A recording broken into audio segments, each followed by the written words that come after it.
Hello friends and my dear students, आप सभी का स्वागत है आपके अपने YouTube channel Techno Master Abhishek में। मैं अभिषेक कुमार आप सभी का स्वागत करता हूं एक बार फिर से।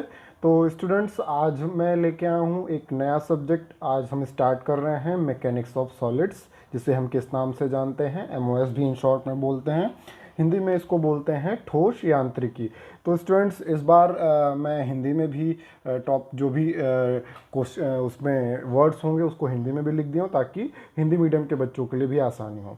तो this subject is under the mechanical engineering diploma students के लिए है, and as well as mechanical के बीटेक स्टूडेंट्स भी इस पर स्टडी कर सकते हैं, इसको देख सकते हैं, उनको भी बहुत हेल्प मिलेगा।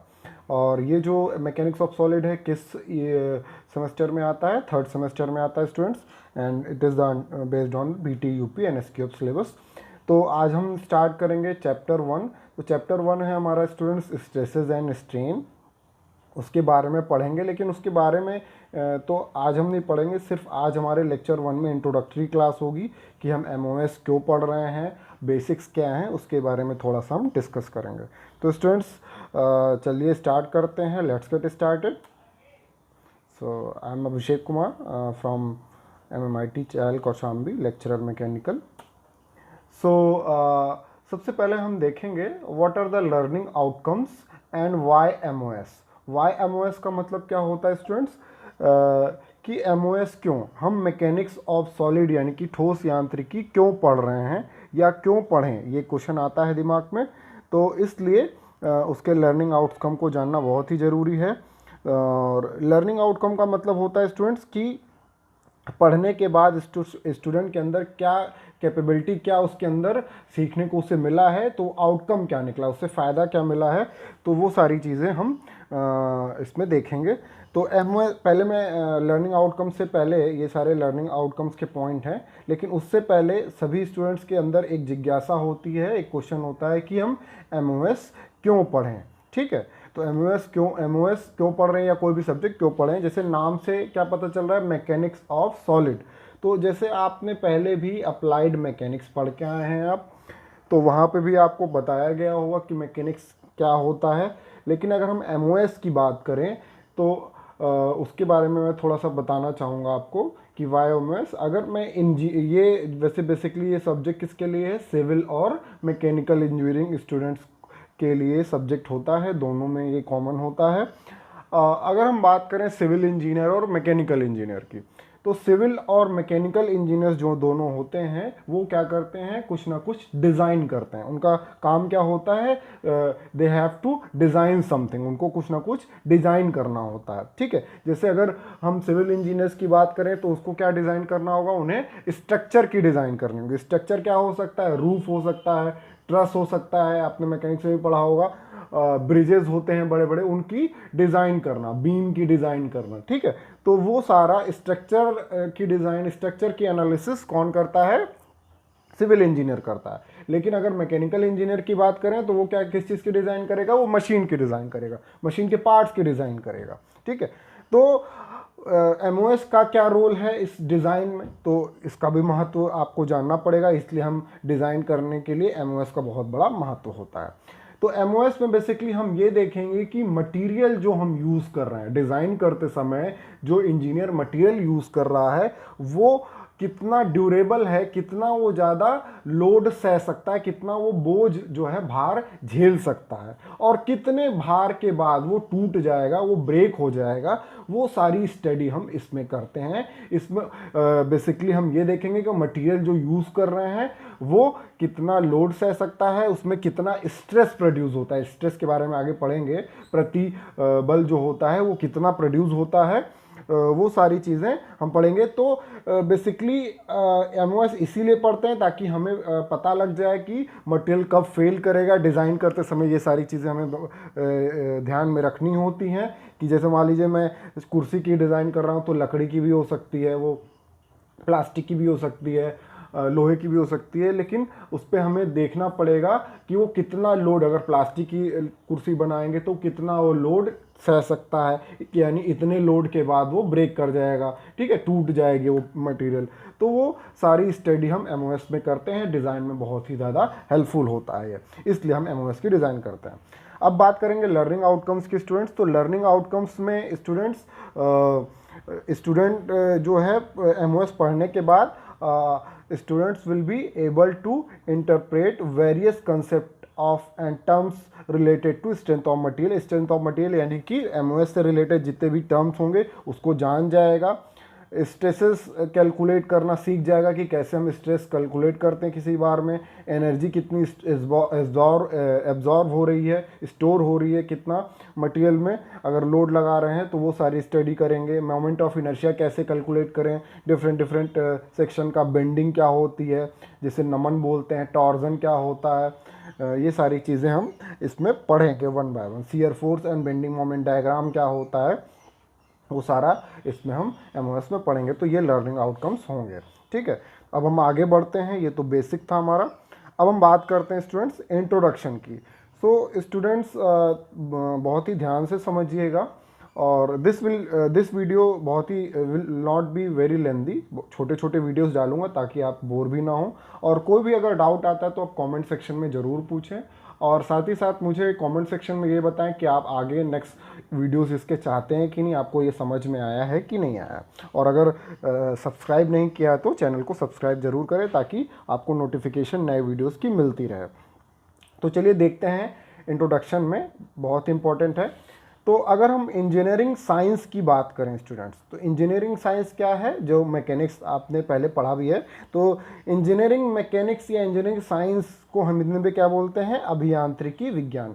तो अभियांत्रिकी विज्ञान या मैकेनिक्स में हम क्या करते हैं, फोर्स की स्टडी करते हैं और एनर्जी की स्टडी करते हैं। यानी मटेरियल पे कोई अगर फोर्स लगाएं, किसी पिंड पे, किसी बॉडी पे फोर्स लगाएं, कोई बाहुबल लग रहा है या, और उसमें कितना एनर्जी प्रोड्यूस या इंड्यूस हो रहा है, कितना उसमें ऊर्जा उत्पन्न हो रही है, ऊर्जा कितनी उसमें अवशोषित हो रही है, और इन सारे फोर्स और एनर्जी की वजह से बॉडी या पिंड पे क्या प्रभाव पड़ रहा है, तो वो सारी स्टडी हम किस में करते हैं, मैकेनिक्स में करते हैं, ठीक है। तो दैट मीन्स बेसिकली फोर्स और एनर्जी का ही खेल होता है। तो अगर हम बात करें मैकेनिक्स की या इंजीनियरिंग साइंस की, तो उसको 3 कैटेगरी में मैंने डिवाइड किया है। पहला है सॉलिड मैकेनिक्स, जिसको हम हिंदी में क्या बोलते हैं स्टूडेंट्स, ठोस यांत्रिकी। और दूसरा क्या है, दूसरा है आपका second is fluid mechanics. Fluid mechanics का हिंदी में क्या मतलब होता है, तरल यांत्रिकी। तरल यांत्रिकी यानी कि फ्लूइड मैकेनिक्स। और थर्ड जो कैटेगराइजेशन है, तीसरी जो विभाजन है इसका इंजीनियरिंग साइंस का या मैकेनिक्स का, वो क्या है, हीट ट्रांसफर, यानी कि उष्मा स्थानांतरण, यानी उष्मा का कैसे स्थानांतरण होगा। ये सारे सब्जेक्ट्स आप आगे पढ़ेंगे भी। फ्लूइड मैकेनिक्स हाइड्रोलिक्स के नाम से एक सब्जेक्ट भी होता है 4th सेमेस्टर में। तो अगर हम बात करें, पहले वन बाय वन देखेंगे सॉलिड मैकेनिक्स। तो सॉलिड मैकेनिक्स में बेसिकली हम क्या करेंगे, कोई भी सॉलिड मटेरियल होगा, यानी ठोस पिंड होगा, ठोस पदार्थ होगा। ठोस पदार्थ में हम फोर्स लगा रहा है और एनर्जी लग रहा है, तो उसमें फोर्स और एनर्जी की वजह से क्या उसमें प्रभाव पड़ रहा है, वो सारी स्टडी हम करते हैं सॉलिड मैकेनिक्स में, ठोस पे। तो इसको भी हम 2 तरीके से बांटते हैं। जो ठोस होता है उसको हम 2 तरीके से डिवाइड करते हैं। एक होता है रिजिड बॉडी, एक होता है डिफॉर्मेबल बॉडी। रिजिड बॉडी को हम हिंदी में क्या बोलते हैं स्टूडेंट्स, दृढ़ पिंड। और डिफॉर्मेबल बॉडीज को हम हिंदी में क्या बोलते हैं, विकृत पिंड। तो मैकेनिक्स ऑफ रिजिड बॉडी का क्या मतलब, दोनों में पहले अंतर समझिए कि रिजिड बॉडी और डिफॉर्मेबल बॉडी क्या होती है।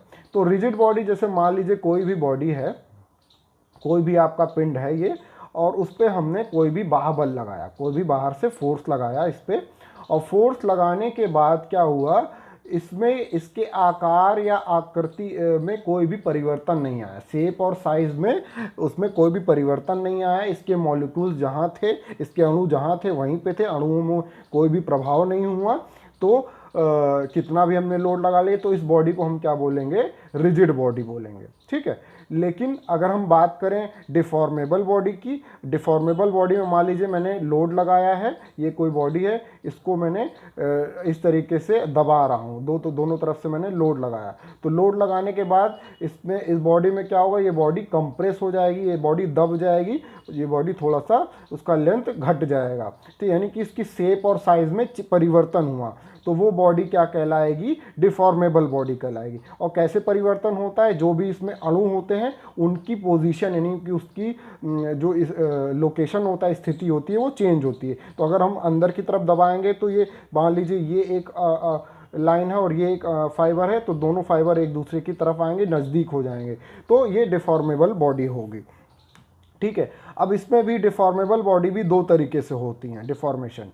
पहला होता है इलास्टिक और दूसरा होता है प्लास्टिक। तो विकृति जो होती है, डिफॉर्मेशन जो होता है, दो तरीके से हो सकता है, इलास्टिक भी हो सकता है, प्लास्टिक भी हो सकता है। इलास्टिक का क्या मतलब हुआ स्टूडेंट्स, कि जैसे मान लीजिए हमने किसी भी बॉडी पे, डिफॉर्मेबल बॉडी पे हमने लोड लगाया है, और लोड लगाने के बाद वो बॉडी अपने शेप और साइज को में परिवर्तन हुआ है, और after removal of the load यानी लोड को हटाने के बाद, बोझ को हटाने के बाद वो पुनः अपनी शेप और साइज को प्राप्त कर ले रही है, तो वो बॉडी क्या कहलाएगी, इलास्टिक बॉडी कहलाएगी। मतलब लोड हटाने के बाद फिर से जैसी थी बॉडी वैसे ही बन जाएगी, तो उसको हम बोलेंगे इलास्टिक बॉडी, इलास्टिक डिफॉर्मेशन बोल सकते हैं। और प्लास्टिक डिफॉर्मेशन या प्लास्टिसिटी क्या होती है, यानी हमने लोड लगाया, बॉडी के आकार आकृति में परिवर्तन हुआ है, और लोड हटाने के बाद वो अपनी पुनः वापस अपनी पोजीशन पे नहीं, अपने आकार को प्राप्त नहीं किया है, वो डिफॉर्मेशन होने के बाद यानी विकृति जितनी हो गई, जितना दब गया या जितना खिंचाव हो गया,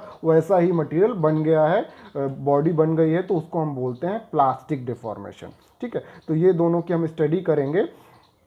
अब रिजिड बॉडी जो होती हैं, ये बेसिकली क्या होती है स्टूडेंट्स, ये आपकी ये बॉडी एग्जिस्ट ही नहीं करती, यानी कि ये रियल बॉडी नहीं होती है, ये इमेजिनरी बॉडी होती है, इसको हम इमेजिन करते हैं। कोई भी ब्रह्मांड में कोई भी बॉडी है, संसार में कोई भी बॉडी रिजिड बॉडी नहीं है, बस हम अपनी कैलकुलेशन के लिए, अपनी कैलकुलेशन को आसान करने के लिए बॉडी को, पिंडों को हम रिजिड मान के करते हैं, उसकी एनालिसिस करते हैं।